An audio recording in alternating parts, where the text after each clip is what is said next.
Il y a quelques semaines, avec Patricia Château, on a parlé de Saint-Benoît, on a parlé de comment se construit, plus ou moins, une commune dans l'histoire de La Réunion. On va de nouveau aborder la commune de Saint-Benoît avec un regard un peu plus économique. C'est dans Causement Réunionnais. Bonsoir, Patricia Château. Bonsoir, Jasmine. On avait parlé de Saint-Benoît, c'était la ville qu'on avait choisie. On avait parlé un petit peu du social, on a parlé un peu de ce qui se mettait en place, savoir comment la vie s'organisait. Mais il y avait quand même une économie tout au long de cette histoire. Bien sûr. Comment on peut définir, quel est le regard que vous portez sur cette économie et son évolution? Oui, bonne question. Alors, moi, pour parler de l'économie de Saint-Benoît, sans être économiste, et sans vouloir faire un panorama chiffré et tout, de tableaux avec des activités précises de la ville de Saint-Benoît au cours, tout au long de l'histoire réunionnaise, je choisirais, je dirais, deux principes. Celui d'une vision diachronique et d'une vision synchronique. Alors cette vision synchronique, ce serait Saint-Benoît dans toute l'histoire de la Réunion, et diachronique, on va dire, d'un point de vue de ce qu'il va avoir comme activité et de choses qui vont changer. Enfin, je ne sais pas si je suis très claire, mais je vais m'expliquer Alors, on va juste dire que quand on parle de l'histoire de la Réunion, on parle de 1864, avec l'arrivée de Payen, Causant pour certains, puisqu'on commence à mettre un nom sur le deuxième, sur le compagnon de Payen, c'est Causant, et puis bien sûr des Malgaches qui accompagnent ces deux-là. Donc, ça c'est le début. Après, il faut savoir que la Réunion va se développer peu à peu. Oui. D'accord. Donc, c'est pour ça que je prends la précaution de dire, essayez quand même de prendre la mesure de ce qui va être dit, de ne pas croire que ça va se faire d'un coup, quoi. Oui, tout à fait. La Réunion, alors, contraste. La Réunion se développe peu à peu, certes, en passant, on va dire, d'une petite île où sont mis en présence différents apports de population de différents pays, avec bien sûr une région qui a le pouvoir sur cette île, qui donc va pouvoir donner, on va dire, l'initiative de développement entre guillemets, ou bien l'initiative de créer ou pas, le modèle économique et social qu'il voudra instaurer. Donc, à partir de là, on va penser tout d'abord un État, on va parler de 1664 de la découverte, etc. Mais peu à peu, alors il y a les activités qui se mettent en place un peu lentement, mais qui changent. Mais en même temps, il y a une population qui grandit très vite. Alors ça, c'est un petit peu le contraste.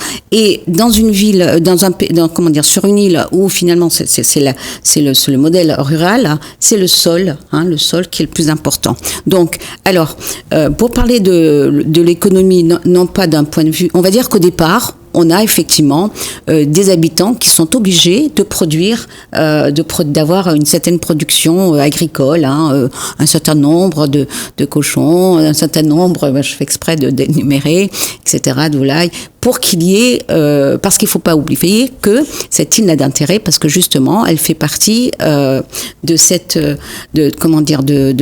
recherche, enfin, c'est surtout l'Inde vers laquelle porte l'intérêt de la France de l'époque, parce qu'on croit y trouver, on va y chercher la soie, l'or et tout, etc. Il faut juste rappeler que Colbert avait donc créé la Compagnie des Indes française. Voilà, tout à fait.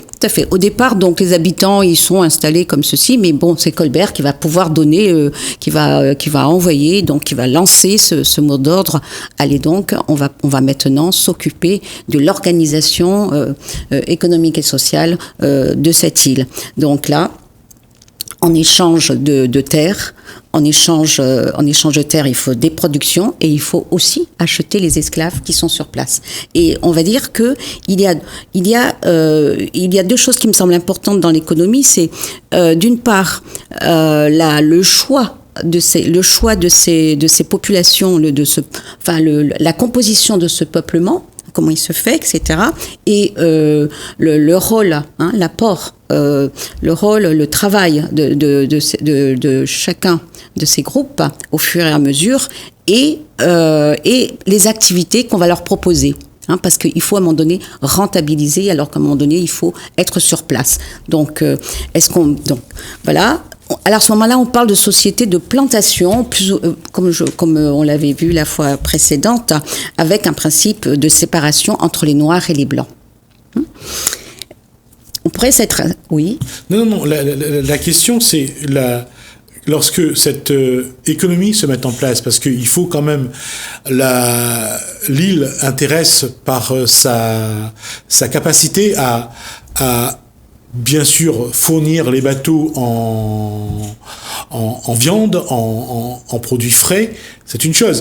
Lorsque Colbert arrive, lui, c'est de mettre en place un réseau économique qui permet j'allais dire, de fournir à la France suffisamment de produits de qualité pour nourrir le peuple français. C'est pour ça que la démarche au départ, c'est bien que la Réunion soit un comptoir. Oui, voilà, c'est ça. Tout à fait.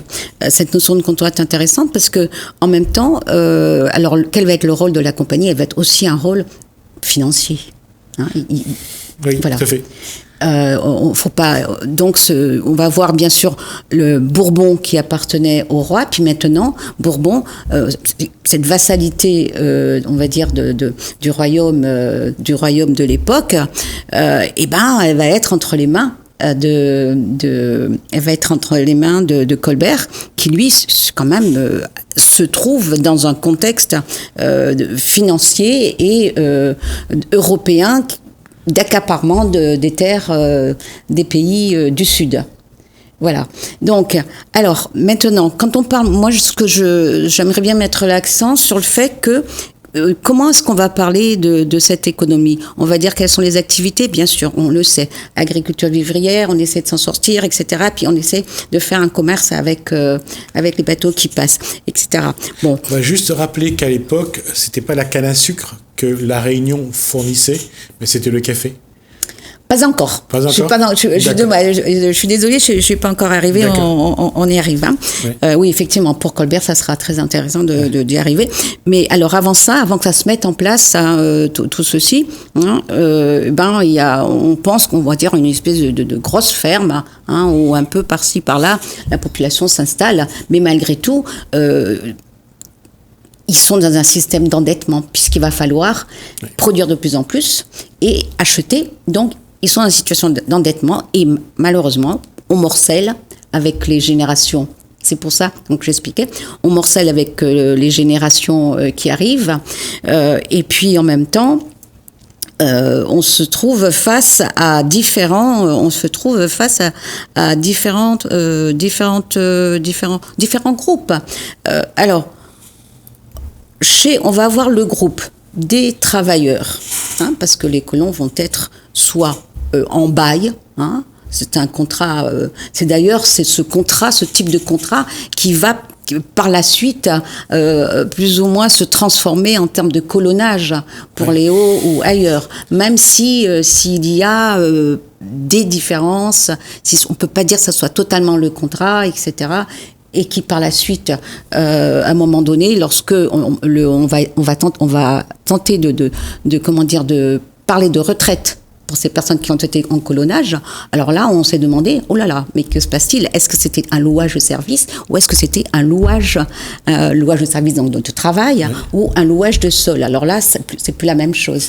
Donc, vous voyez, c'est important de revenir sur tout ça. Ce n'est pas, je veux dire, pour me faire plaisir que je souhaite faire ce retour en arrière. C'est pour expliquer finalement que on n'est pas dans le système du travail à l'heure actuelle, parce que il faut être bien clair, on n'est pas dans le système du contrat de travail, qui protège le salarié face à son patron et tout. Non, on a donc des systèmes, on a deux systèmes d'installation à la terre, on a aussi un système de travail.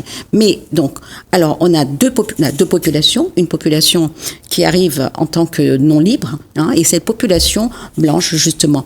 Et là, elle n'est pas plus homogène, puisque alors là, on va dire. On va quand même rappeler que cette population blanche qui arrive à la Réunion, enfin à l'époque c'est un autre nom, c'est pas non plus la crème de la crème.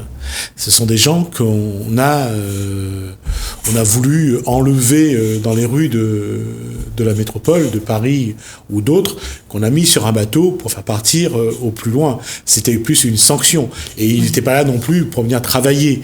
On les a envoyés ici pour s'en débarrasser là-bas. Généralement, ce sont des clochards, ce sont des personnes qui n'ont pas de moyens, ou ça peut être aussi, pour les femmes, des personnes qu'on ramasse sur les trottoirs. On a envoyé ici des gens qui n'avaient vraiment pas envie de venir. Oui, alors il y a ceci, mais il ne faut pas oublier aussi qu'il y a ces personnes qui vont tenter l'aventure. Comme ça s'est passé pour l'Angleterre coloniale et tout, qui vont tenter l'aventure, qui veulent venir. Vous avez qui veulent y aller pour pouvoir faire fortune, parce que ils aiment l'aventure. Et alors, il y a très peu de femmes, mais si on lit le répertoire des personnes qui ont décidé de venir, on en découvre une. On se demande, diantre, qu'est-ce qu'elle est allée faire dans cette galère ? Elle a décidé d'y aller quand même. On en parle peu de cette dame. On parle de la force économique, du dynamisme de Madame Desbassins, mais on parle pas de cette dame qui est venue seule. Et c'était rare. C'était surtout les hommes qui y allaient. Et puis parfois, effectivement, on avait aussi des anciens, pas des militaires, la marine et tout, dont un château, qui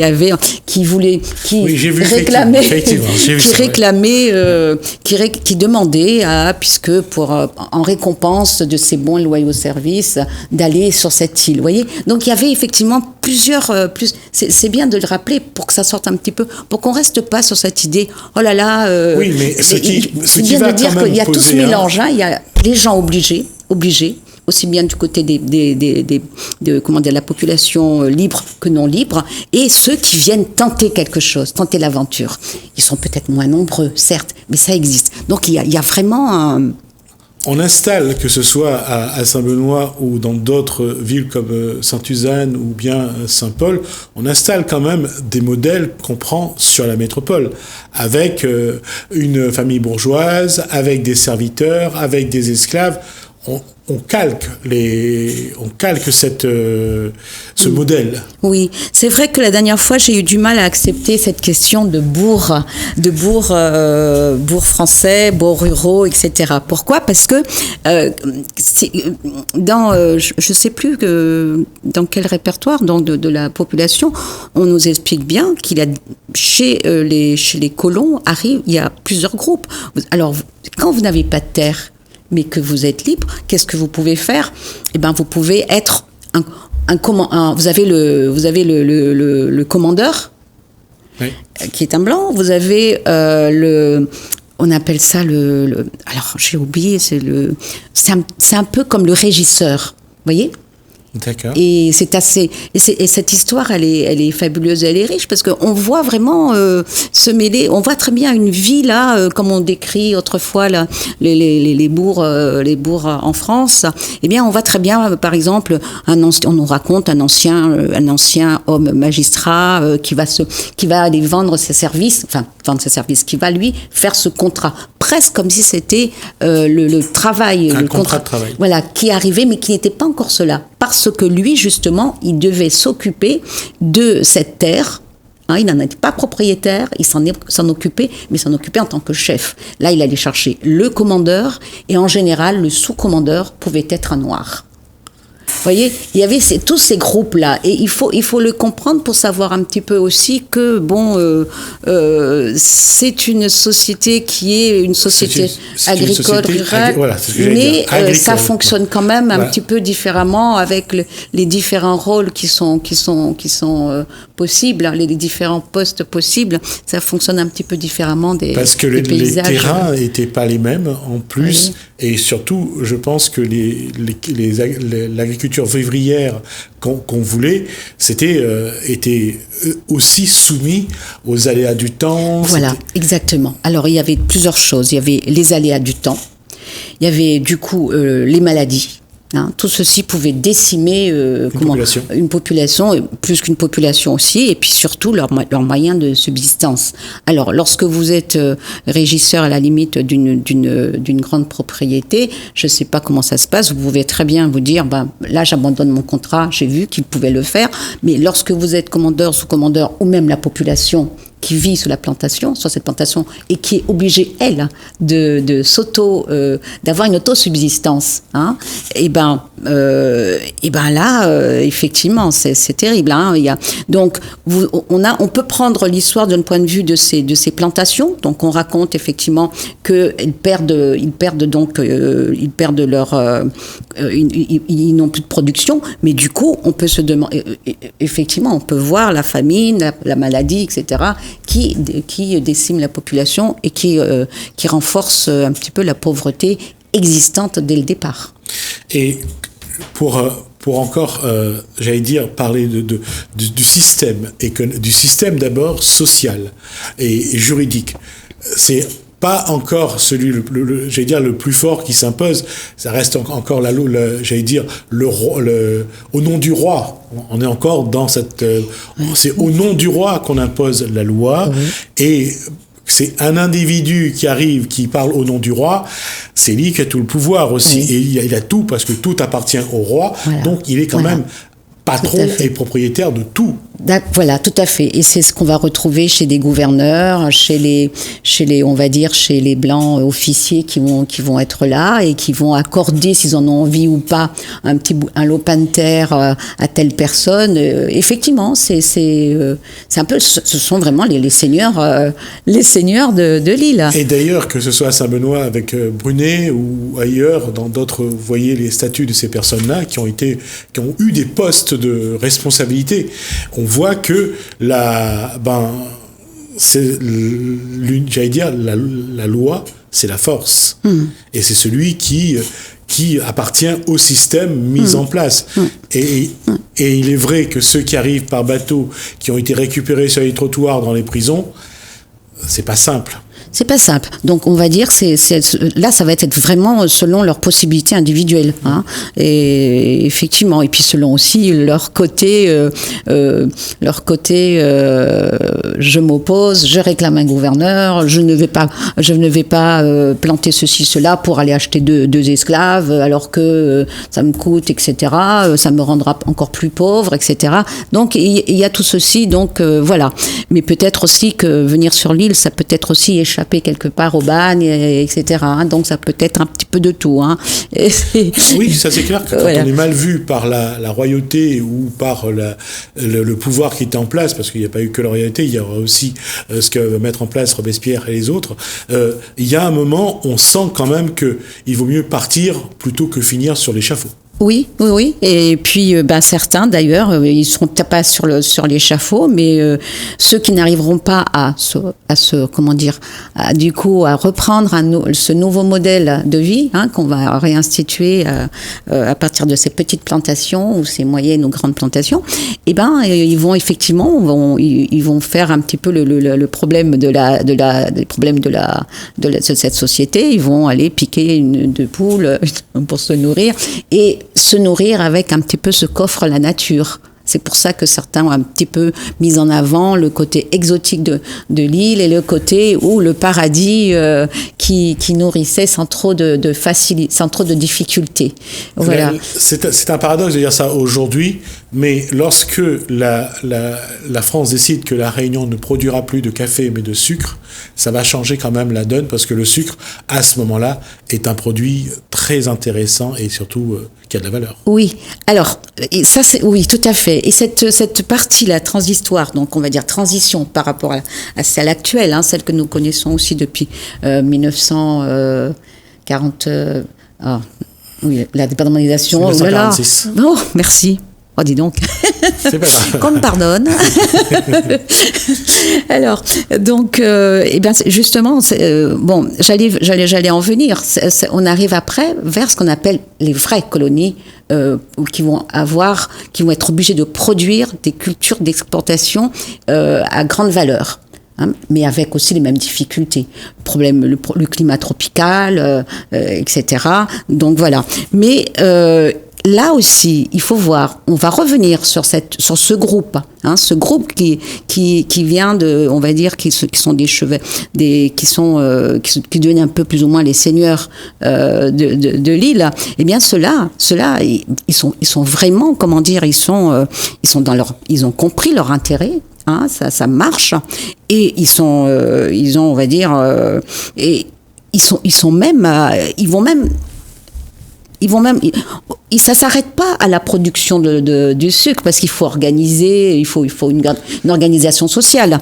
Alors ils deviennent même, je veux dire, détenteurs de capitaux, c'est-à-dire quoi ? C'est-à-dire qu'ils sont capables d'aller proposer des prêts aux autres colonies, vous voyez ? Ce sont vraiment, c'est vraiment une population et un groupe. On a parlé de ce groupe essentiellement d'un côté de leur richesse foncière et tout. Mais il faut savoir qu'ils détiennent des capitaux, ces capitaux qui transforment un petit peu au fur et à mesure l'île, hein, et qui, bon, à un moment donné, la colonie peut faire appel à ce groupe, à ces hommes, pour aller faire des prêts dans d'autres colonies qui sont en difficulté.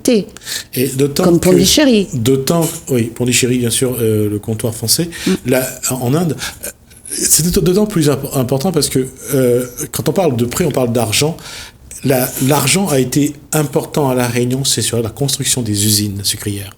Parce que c'était toujours de développer cette filière, la canne à sucre, et de toujours donc avancer.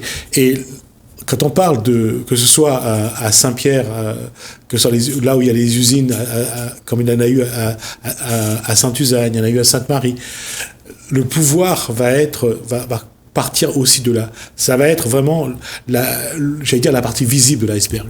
Oui. Et alors vraiment, il saura se reconstituer de différentes façons. Oui, effectivement, il y a le sol. Le sol donne ce qu'on va dire, le sol, effectivement, leur donne des moyens qu'ils vont investir de différentes façons. Ils vont se regrouper pour pouvoir regrouper les terres, et au fur et à mesure, effectivement, là, on commence à se retrouver dans ce système, je dirais presque du Monopoly, hein. Bon, j'achète, je vends, etc. Donc, ce sont des sociétés. Et effectivement, et c'est là que l'on voit un petit peu apparaître. Je ne sais pas si, j'ose avancer cette idée. Il faudrait peut-être la creuser, être plus en économie, en histoire, pour pouvoir savoir le bien fondé de ce que je vais dire. C'est que là, on comprend que finalement, un système financier réellement se met en place. Il y a donc auparavant, on avait, comme je vous avais dit, des petites ou des grands moyens domaines, avec le propriétaire qui est capable d'aller vendre, d'aller proposer de l'argent. Puis là, non, c'est ce qu'on appelle, on a ces nouvelles sociétés. Des sociétés, on passe de la plantation aux sociétés. Et ce système financier moderne qui se transforme peu à peu, quoi. J'allais dire, il y a une massification. Oui, tout à fait. Oui. Et on s'arrête là-dessus, parce qu'on a déjà passé de 4 minutes de notre échange. Merci Patricia Château, on a pas mal débordé. En tout cas, on continuera là-dessus la prochaine fois. Merci pour ces informations. Merci à vous de nous avoir suivis. Merci Hélène, merci François, je vous dis à bientôt.